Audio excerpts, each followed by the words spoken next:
In short, and I can see my younger self standing with her mouth agape as I say this, but no.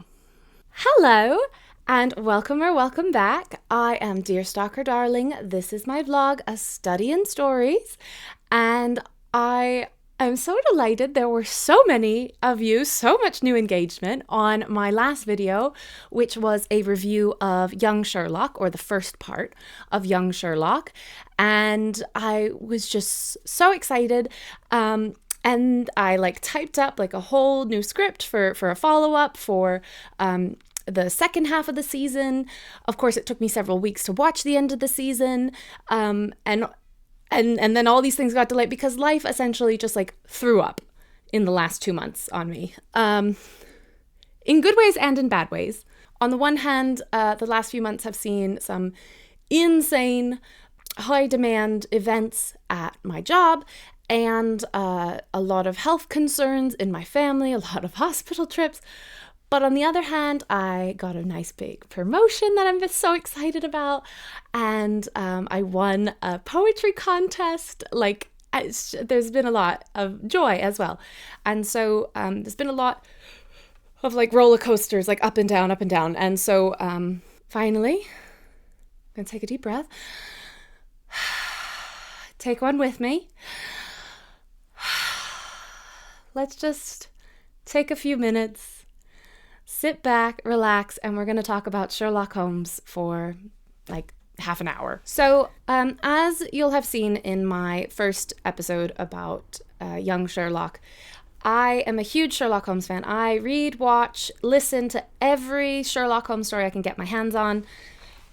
This is the whole section back here, and some of you asked one of you in particular, someone asked, what are my thoughts on BBC Sherlock from the last episode? And this, of course, is the series with Benedict Cumberbatch as Sherlock Holmes. It stars, oh my God, I don't remember his name. Well, that tells you just how long it's been. But point is, BBC Sherlock, it was a huge series. I was a huge fan of it as it came out. I didn't start it until after season 3 had aired. So for me, that was 2015, 2016. A couple more, they had their Christmas special. Season 4 happened. Mark Gatiss and Stephen, whatever. And I loved it. I loved it at the time. Huge, huge fan. You wouldn't meet a bigger fan. But when I saw this question on my video about Young Sherlock, I really started to think for a few minutes. And, I've gone to rewatch Sherlock a number of times in the last few years, and I don't get more than 10, 20 minutes into it. And I've been trying to figure out why, because Jeremy Brett, I could watch those all day long, all the time. Basil Rathbone's movies, even the really cheesy ones, I'll rewatch them, they're a joy. But Sherlock, there's been something, and I couldn't put my finger on it. And so this question prompted me to really think about it. And Young Sherlock also helped me think about it because it really put a new perspective on it. And the conclusion I came to is that BBC Sherlock, for all its, success and awesomeness a couple of years ago, it has not aged well. It has not aged well for me, especially. And I think once I break it down, you might be a little more skeptical of it as well. Because the thing about Young Sherlock, and the thing it did so well for me, I think because it was dealing with a prequel, it wasn't dealing with the Holmes that we know. It reminded me of a lot of things. It reminded me of just Sherlock Holmes and his deep sense of morality and his deeply ethical heart. Yes, he breaks the law sometimes. Yes, but he does everything for what he thinks is the greater good. One of my favorite series by another author is behind me, The Beekeeper's Apprentice, and that book, the first book in particular, it has a line where the main character is very much a Holmes in herself, but she describes the difference between her and Sherlock is that Sherlock Holmes did everything out of a pure, deep-set love for humanity. He just loved other people. And And I think that's really comes across in Young Sherlock. Like, he cares about the people around him. He cares about Moriarty. He cares about he cares, and that care shows through just how observant he is. Even when he's like, in Young Sherlock, there's a scene where he and Moriarty, who are still just the best duo I've ever seen on film ever, they are kind of challenging this other rich, pompous guy. And Sherlock, I'm sure, could have been much more scathing to him, but he wasn't. And like, all of this comes down to the fact that this series reminded me that Sherlock Holmes isn't a rude person. He is not a mean person. He is not a callous person. He's unconventional. And in the Victorian period, because they were so, they clung to their manners and their societal expectations with every white knuckle grip they had, if they were, the upper white class society. And Sherlock Holmes goes against it. He doesn't take cases from kings he doesn't care. If the case is boring, he's not going to do something just out of like political pride. Although I feel like he might have, and that one's arguable. But point is, someone walks in and says, "I'll pay you £200,000, Holmes, to find my missing dog," and he'll just be like, "No, I'm good. Like, I'm good." And yet he takes cases from people on the fringes of society. He takes so many cases from women. And he knows, you can tell, he knows from the outside, or he suspects, that the women are being used and abused by the men in their life. And he knows there's something suspicious going on. And one of the most memorable quotes for me is he and Watson are going out to the countryside to investigate some suspicious happenings for this young governess. And he tells Watson, he's like, "Listen, I'm most worried because she's in the countryside, because she's in the middle of nowhere. If she was in the city, she would have neighbors. They'd be able to like keep an eye on her. They'd know if something was going on. But out here in the country, like, anyone could do anything to this young woman, and she has nowhere to go for help." It's making me think of Jane Eyre and, the mad woman locked in the attic and that whole thing. But just my point is, Holmes is a deeply caring person. He has a deep set of morals that guides him, which is actually a very neurodivergent thing, but that's a whole other. Let me know if you want me to discuss Holmes on the spectrum. But anyways. And that is what the BBC Sherlock series missed. That's what they got wrong. And that's why one of the reasons it has not aged very well. The whole arc of BBC Sherlock is about like, oh, Sherlock Holmes is a brilliant man, but he's not a good man. He's not a nice man. He's rude. He's callous. He doesn't notice or care about other people's feelings. The whole arc of the series is like watching him grow, and like season 4, which was a mess in its own, it's a whole other thing. But it literally ends with someone going, "Yeah, and he's a good man because he has feelings now." And actually, the very last episode of Sherlock in that mess that was season 4, my one argument about that final episode, where you have Sherlock Holmes, his older brother Mycroft, and apparently his younger sister, what was her name? Euros. I was going to say Enola, which is also another thing. But anyways, also, like, what? I saw people say, what is this phenomenon of Sherlock Holmes having a secret sister? Spoiler alert, happens in Young Sherlock.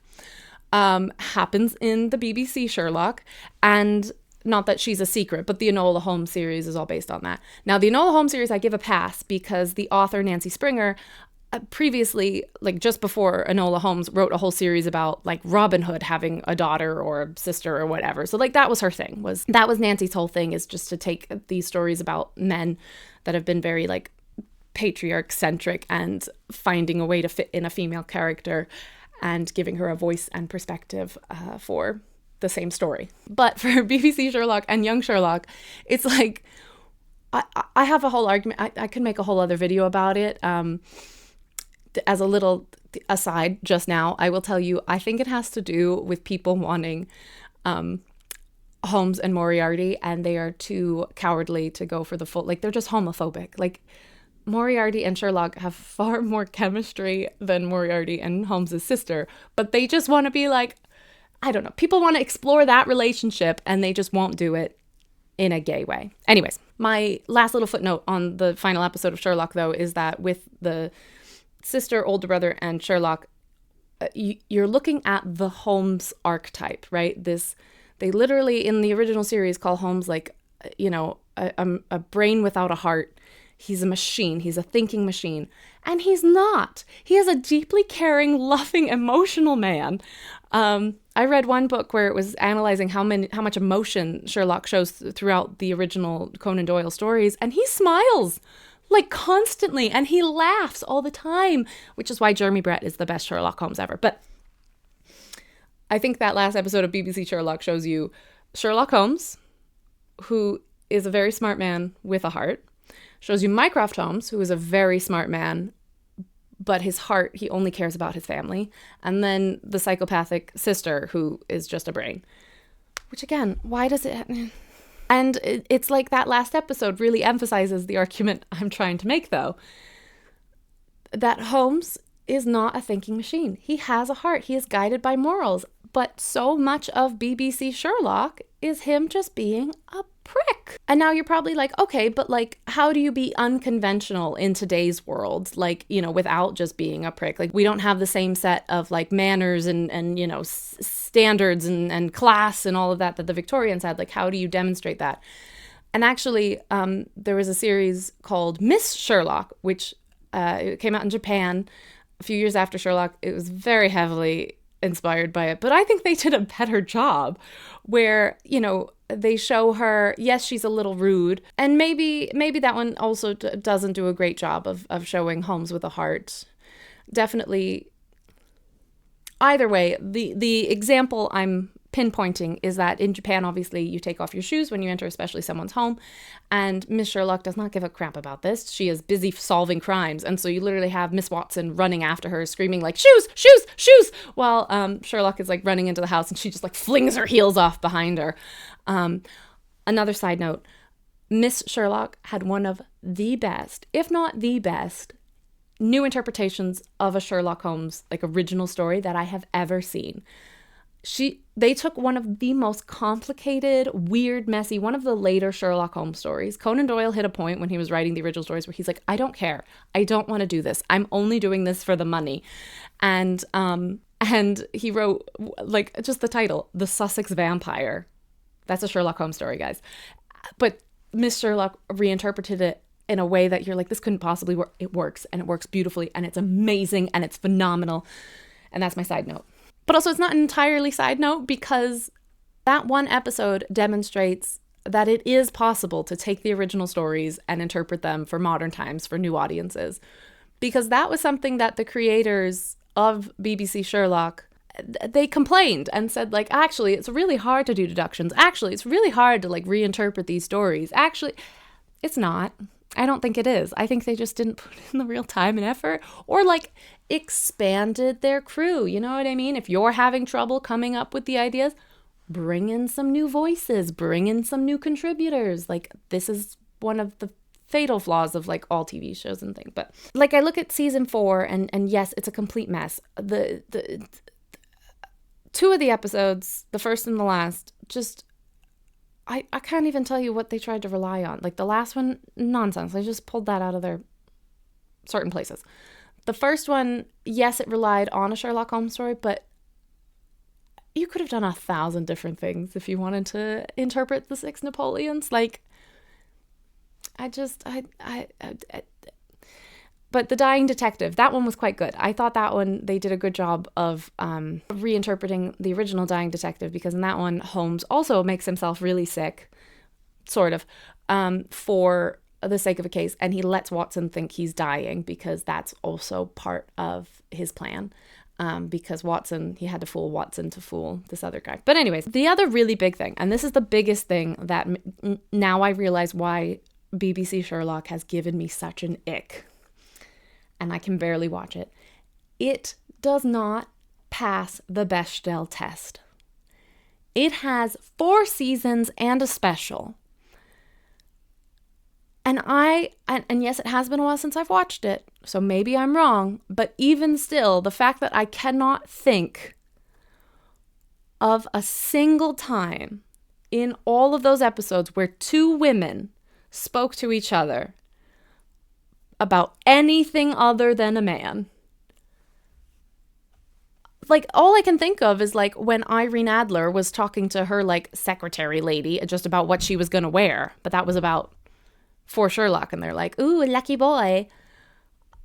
Like, maybe Mrs. Hudson talked to Mary Morstan for 30 seconds? Yeah, about the wedding, which is also man-related. Like, there's no women. And I rethinking about Miss Sherlock and Young Sherlock in this just really is nailing this home for me. Like, they have so many opportunities to bring in women. There are so many. I just said this. So many of the original stories rely on women and women having these problems and women being used and abused. And yet, how are there so few women telling their stories and sharing their lives in the BBC Sherlock? I'm just more and more baffled the more I think about it. And like, and to be fair, Young Sherlock only barely passes the Bechdel test, but they're like, one of the main protagonists / antagonists is a woman throughout the series. And yes, she is like, you know, a woman from Asia, exoticized, eroticized, like, how original, Guy Ritchie. But there are other women characters throughout. Sherlock's mother, for one, is just freaking brilliant. The whole Holmes family was just brilliant. And I am actually really, really, really irked by the way the last episode ended, because I feel like had there been a single woman in the writer's room, the last 2 episodes, really, maybe one or two, I don't remember. But anyways, point being is, I feel like had there been a single woman in the writer's room, it would have not just been better, but like, okay, this is going to be a deep dive. This is going to be my footnote. This episode's footnote is going to be about how Young Sherlock could have been better if they had a woman writer. But let me conclude with BBC Sherlock, because it's not aging well, because I've grown up and now I can recognize, it doesn't pass the Bechdel test. It doesn't really capture Holmes the way I believe Holmes should be captured. But also, like, it's hilarious when you look at it now. Like, the Irene Adler's whole episode is about, oh my gosh, a member of the royal family having a sex scandal? Perish the thought. That could never happen. Can you imagine if that happened and like it was with like a consenting adult and like they paid for it? Oh, perish the thought. Perish the thought. Good thing this is fiction. I mean, and it's a good thing we didn't like, go really crazy and have like a member of the royal family in a sex scandal that involved people under the age of 18. Or someone named Epstein. And in that episode too, like the whole like hacking Irene Adler's phone is hilarious now because the phone looks so outdated, A, and B, it AI could do that in like 30 seconds, I'm sure. You wouldn't convince me now that they don't have computers as programmed to unhack her phone. Also, like, couldn't they just like pop out the SD card? Anyways. And then, like, take the last vow, his last vow. The episode with Magnuson, the blackmailer. And this is a big deal to Holmes in the original stories, is blackmailing. He is really, like, he gets really intense about it. One scholar suggested that in Holmes's youth, someone tried to blackmail members of his family. But either way, it's very interesting, like, and again, a real show of his morals, that he is so intense about blackmail. And I'll go ahead and say it. I think it's because, like, at that time in Victorian England, like, people would blackmail about, like, the fact that someone was gay or, like, things that made you unconventional to Victorian society. So I can see many reasons why Holmes would be very passionate about stopping blackmailers. But in BBC Sherlock, it's literally like, oh, no, I don't have any physical proof. I just print it in the press because I'm a newspaper man. And like, I'm too dangerous for the world because like, I could just print fake news. Oh no. Can you imagine a world with that? And then like, I won't even get into like the whole like, hey, here's this child who might be violent, maybe one day might be violent. Let's toss her in a cement cell and isolate her from the world forever. That will definitely work. And it's very psychology, 21st century based, and definitely not at all Victorian madhouse woman asylum style. And we definitely don't throw people in cement cages who haven't committed crimes. We definitely don't do that. And yeah, I don't even want to get started on the whole like queer baiting of BBC Sherlock as well. Because I really thought Young Sherlock was also not going to do that. And to be fair, I think it is important we have more male friendships in media because art imitates life, life imitates art, that whole thing. Like it's a very real thing. And so seeing how healthy relationships between two men would be really great for our world. But again, there is more chemistry in Young Sherlock between Moriarty and Sherlock than Moriarty and the Holmes sister. So yeah, has BBC Sherlock aged well? No, I don't think so. But will Young Sherlock age well? I mean, I can already point out a number of its problems. But is it bringing me a lot of joy right now? Yes. Did BBC Sherlock bring me a lot of joy at the time? Yes. And that's the thing about like Sherlock Holmes, like a Sherlock Holmes story, is that Holmes himself can live forever. You can put him in so many different roles and he will still be Holmes. BBC Sherlock does not affect any of the stories you see behind me. And that's why, like, I love Sherlock Holmes, because you never run out. One might be really bad, and I've read the really bad, but then one can be really, really good. And that actually really mimics life right now, doesn't it? For me, at least, where I've got these really not great things going on and some really nice things going on. And it's just that roller coaster, and you ride the ride. And this has been a very rambly, chaotic presentation. I did have notes, like I even like organized them and typed them out, but I did my best. And while I'm sure this video will not have the same level of engagement, I did not hop on the train fast enough to catch all you new followers and such. Thank you to those who have watched. Please like, subscribe, and follow. And I'll go change my hat for our footnote. Okay, so fair warning, this is full, like, Young Sherlock, full spoilers ahead for season 1. So my problem, again, there's a number, you can just tell that there were no women involved. And the one that gets me the most is just the whole last episode. We're going to go backwards. So at the end, like, the two women who have been used and abused by this one man go to shoot him, and Sherlock jumps in front. No, he deserves justice in a court of law. Like, I'll give it because I do believe Sherlock Holmes could have been that naive at one point in his life. But also, you gotta know, you got no evidence, babe. You have no evidence. No one is gonna, no. Just let them do the deed. Just let them. Let the girls have their moment. That's more justice than he would ever see in the British justice system. And so that was really unsatisfying to me as a woman, because like all these men get to just like kill without reason, just get to like go and have the action. But like the one moment the women are like, fuck yeah, here we go. They get stopped. They get pulled short. They don't get to pull the trigger because they're women. And it feels like the same thing happens with their characters as a whole, where these men get to explore each and every one of them. Moriarty, Mycroft, Holmes, even Holmes's father, like all these characters get to like, even Colin Firth's character, they get to explore and like confront these different sides in really complex and personal ways, these things they're confronted with, whether it's like, class and imperialism and patriarchal power, like all the problems, they get to really sit with them, their own morality. And the women are just like, yeah, hi, I'm here to avenge my family. The end. Like no ups and downs, no growth.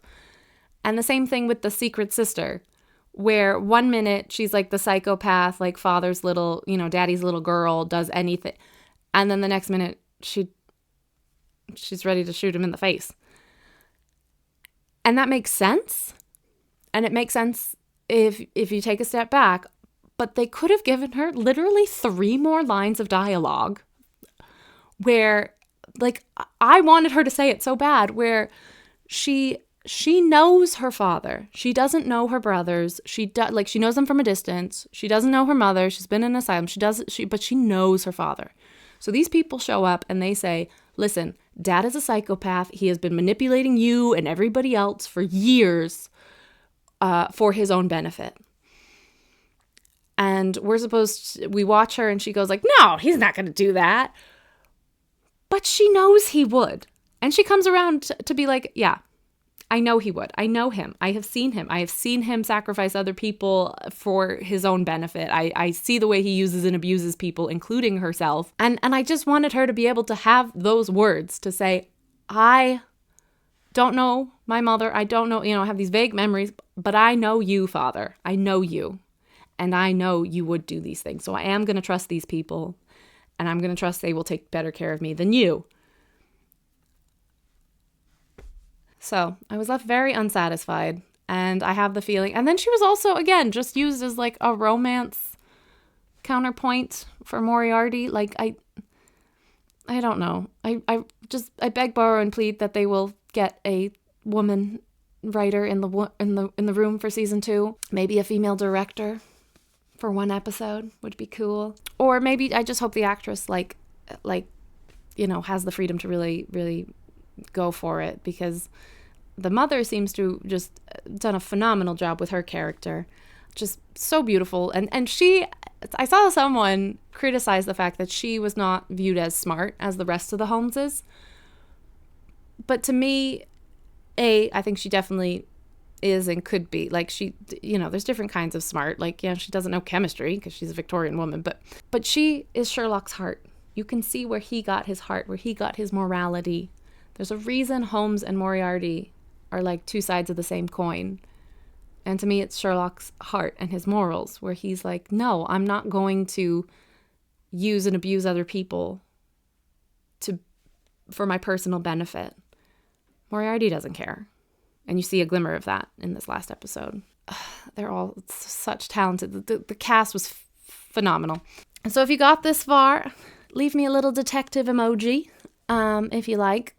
I am very excited to watch the actor who plays Moriarty, Donald Finn. He's about to be in The Other Bennett Sister, which hopefully I will find time and energy to chat with you about, because I can't stop thinking about it. I can't stop thinking about him. He's so phenomenal.